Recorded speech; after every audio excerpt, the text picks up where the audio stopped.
Students, कैसे हैं आप लोग।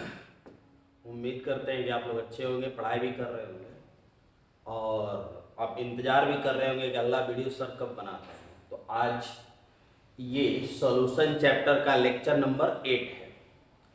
इस लेक्चर पर आप काफ़ी ध्यान देंगे क्योंकि इसके पहले जो भी हमने लेक्चर दिया है वो सारा लेक्चर फर्स्ट ईयर में हमने पढ़ाया है। फर्स्ट ईयर में आपने उसको देखा होगा, लेकिन आज का जो टॉपिक है ये फर्स्ट ईयर में नहीं, सिर्फ और सिर्फ सेकेंड ईयर में ही नजर आता है। तो इस लेक्चर पर आपका ध्यान काफी प्रबल होना चाहिए, काफी सोच समझ कर देखिएगा, रिपीट कर करके देखिएगा, क्योंकि आपने मोलरता फर्स्ट ईयर में भी पढ़ा है, सेकेंड ईयर में भी पढ़ा है, मोलरता फर्स्ट ईयर में भी पढ़ा, सेकेंड ईयर में भी देखा है, लेकिन नॉर्मलता एक ऐसा टॉपिक है जो सिर्फ और सिर्फ सेकेंड ईयर में ही पढ़ना है। ओके, अब ध्यान देंगे आप लोग, केयर करके ध्यान दीजिएगा।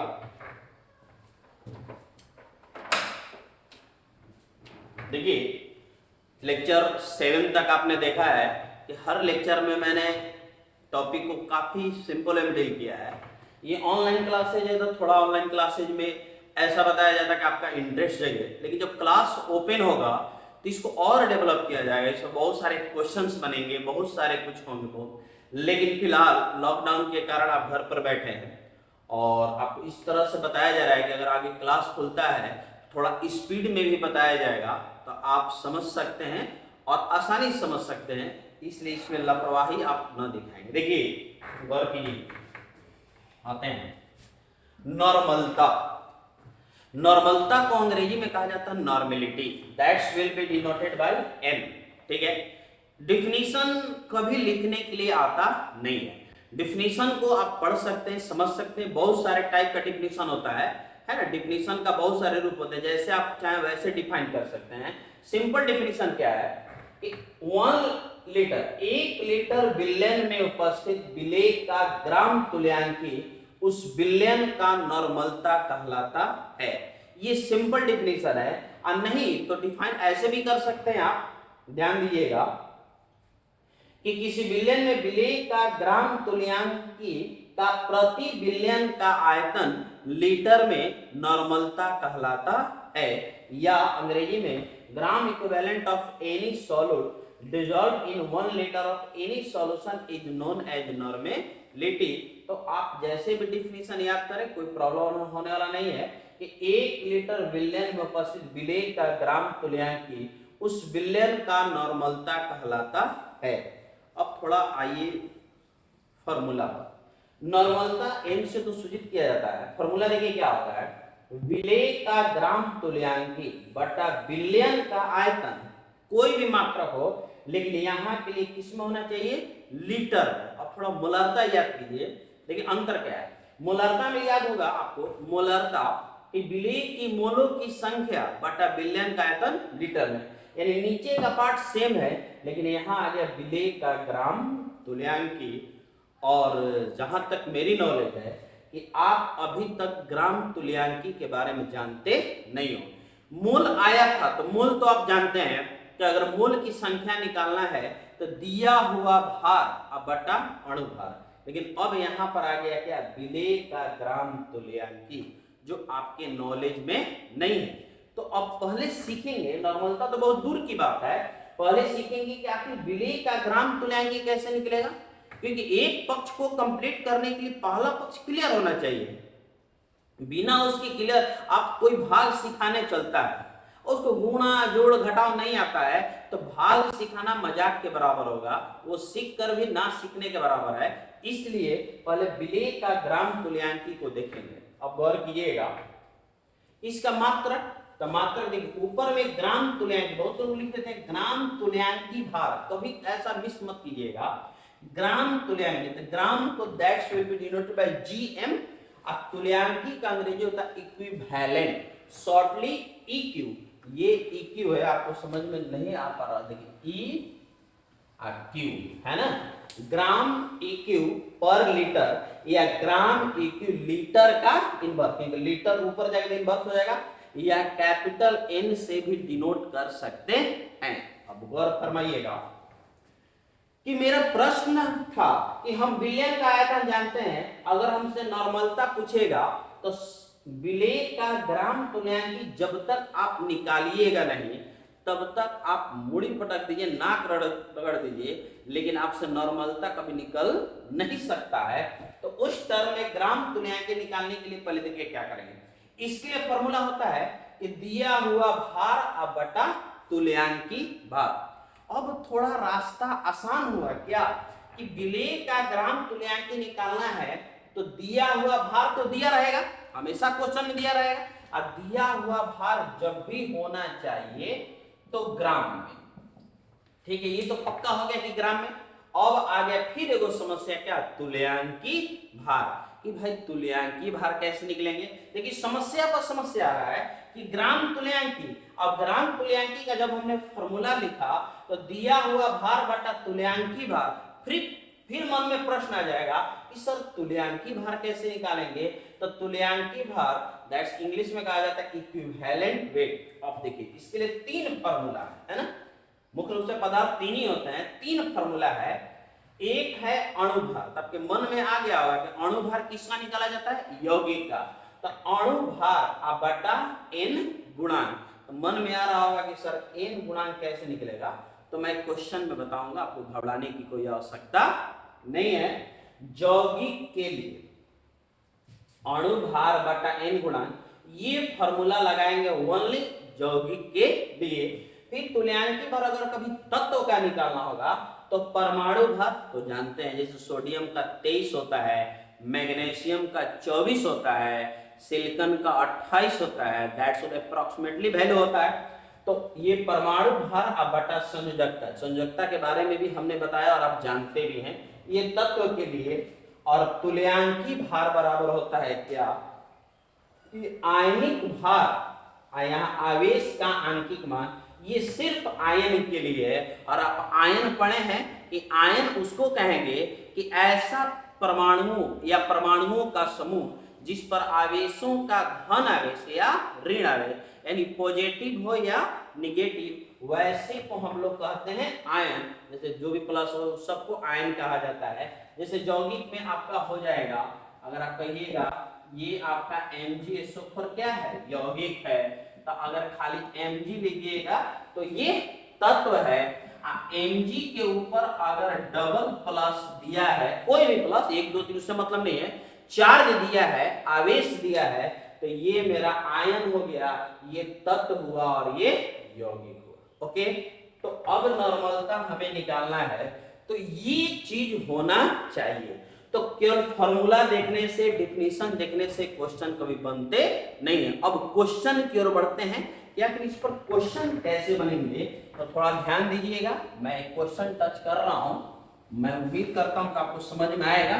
देखिएगा आप लोग, है ना, देखिए एक सिंपल क्वेश्चन, कभी हाई लेवल से मत पढ़िए, हाई लेवल से पढ़िएगा क्षणिक रहेगा, पल भर रहेगा, पल भर में समाप्त। एकदम लो लेवल से, लो लेवल से शुरू करके और हाई पर जाइए, जिंदगी की सारी तजुर्बा ध्यान पर रहेगा। ध्यान दीजिएगा, गौर कीजिएगा बहुत।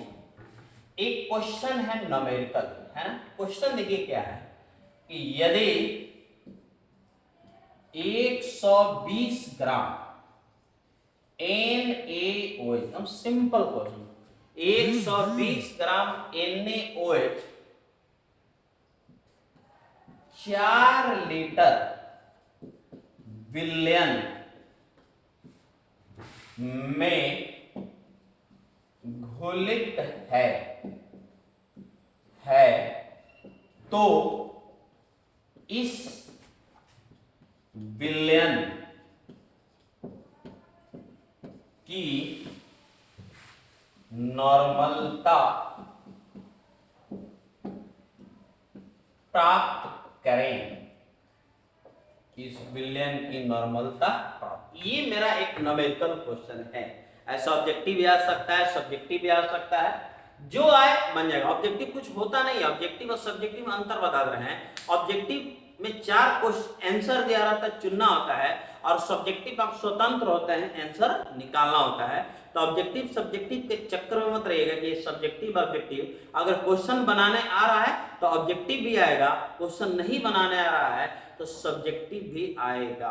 जैसे अगर आपसे पूछ दिया जाए कि दशरथ के कितने पुत्र थे, स्वतंत्र है आप 4 बताइएगा, और ऑब्जेक्टिव अगर आएगा तो 1 2 3 4 ऑप्शन दो, ऑप्शन 4, तो बात तो बराबर हुई। इसलिए ध्यान दीजिएगा कि 120 ग्राम Na 4 लीटर विलेन में घुलित है, तो इस विलेन की नॉर्मलता, ये मेरा विलेन है। तो मेरा पहला लक्ष्य बनता है कि हम ग्राम तुल्यांकी ज्ञात करें।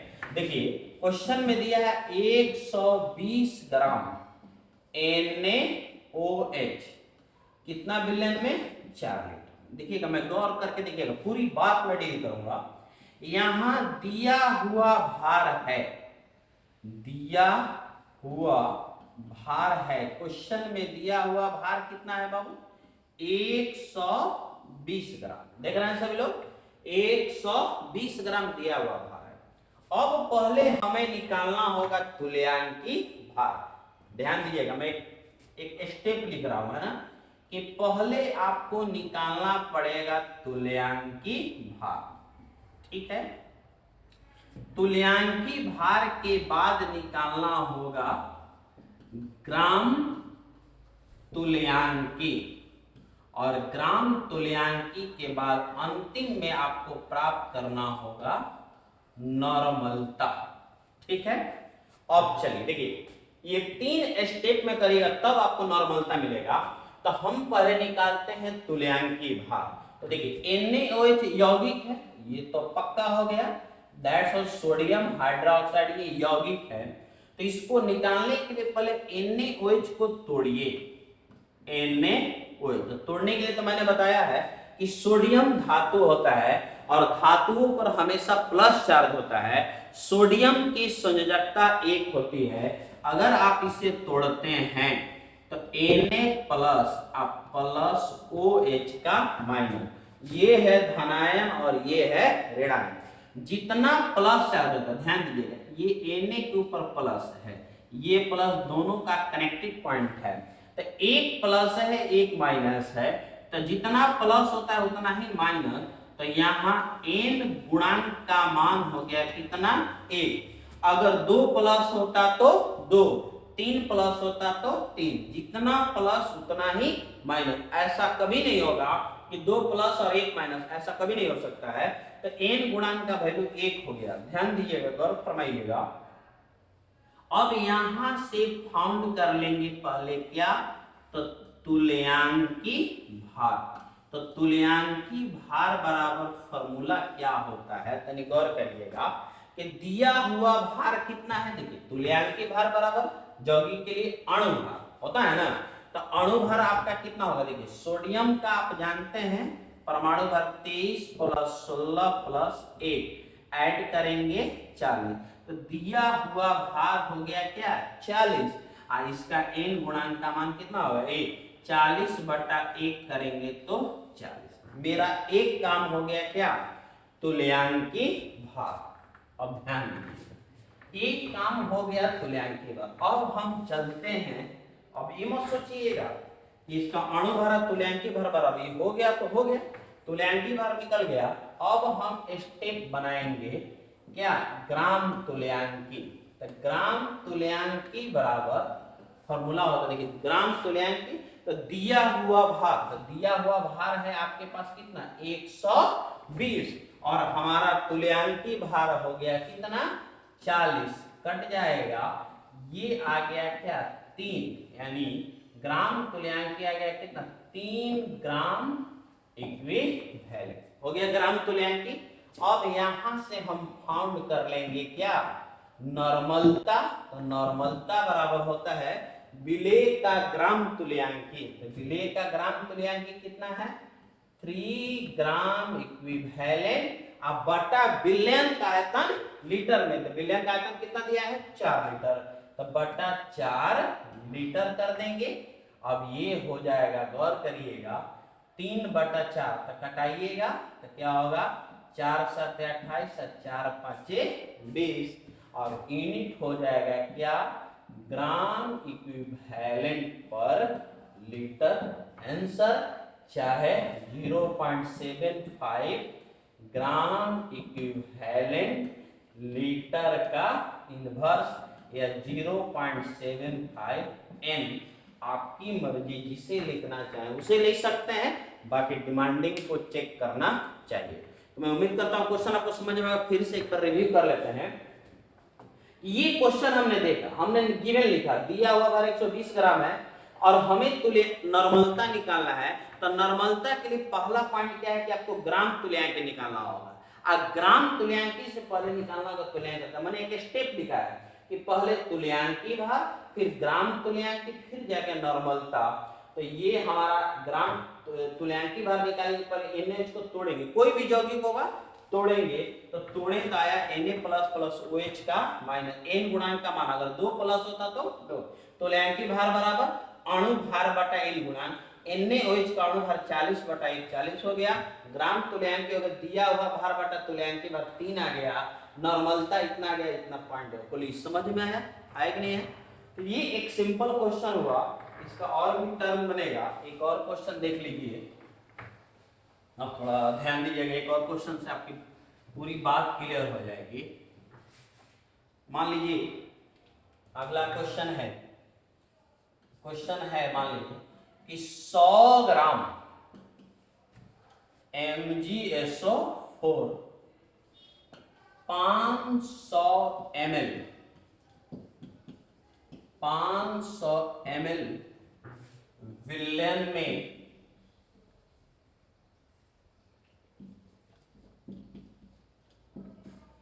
घुलित है। तो इस विलयन की नॉर्मलता ज्ञात करें। ऐसा क्वेश्चन रहेगा, है ना? ये ऐसा रहेगा, 100 ग्राम MgSO4 100 ml विलयन में घुलित है, इस विलयन की नॉर्मलता ज्ञात करें। सिंपल है, ये दिया हुआ भार है ना बाबू? तो पहला काम है तुल्यांकी भार निकालना। तो वो स्वतंत्र है आप कि MgSO4 को तोड़िए तो क्या मिलेगा? Mg पर डबल प्लस अब प्लस SO4 पर डबल माइनस, तो इसका n गुणांक का मान हो गया कितना? तो 2 हुआ ना। और जब 2 हो गया तो अब हमें निकालना है क्या? तुल्यांकी भार।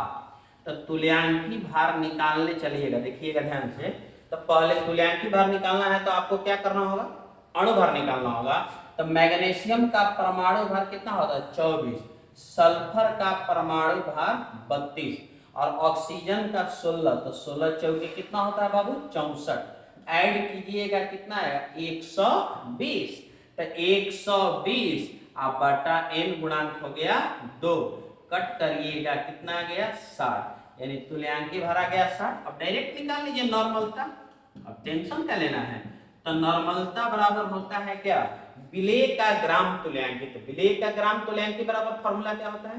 दिया हुआ भार बटा तुल्यांकी भार। तो दिया हुआ भार कितना है? 100, है ना?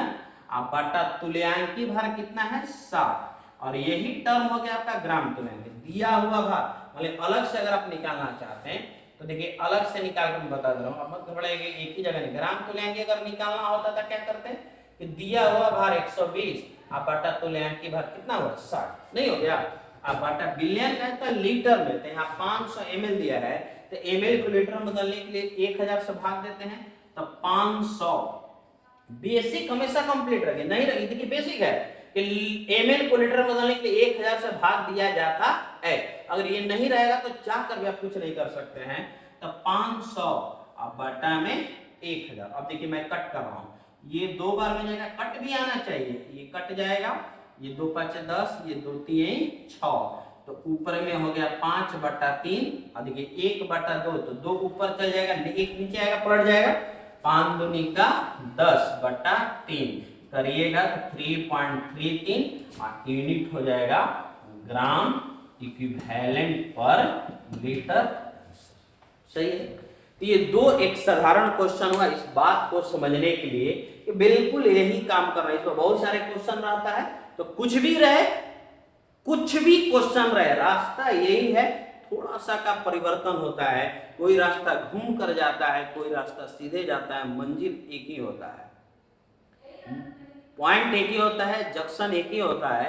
तो आप जैसे भी जाए पॉइंट पर जाना है, आपको कैसे जाना है ये आप समझिएगा, ये आप जानिएगा।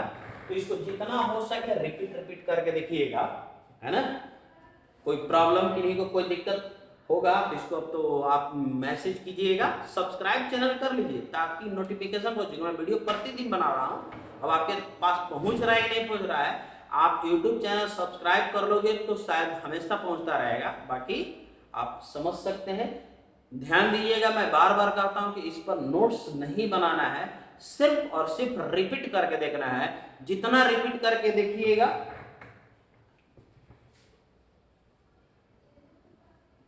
जितना इसको रिपीट करके देखिएगा उतना ही बेटर होगा, उतना ही अच्छा होगा। ठीक है बाबू, तो फिर अगला लेक्चर देखेंगे, फिलहाल इसको आप देख लीजिएगा। मिलते हैं नेक्स्ट क्लास में। Thank you.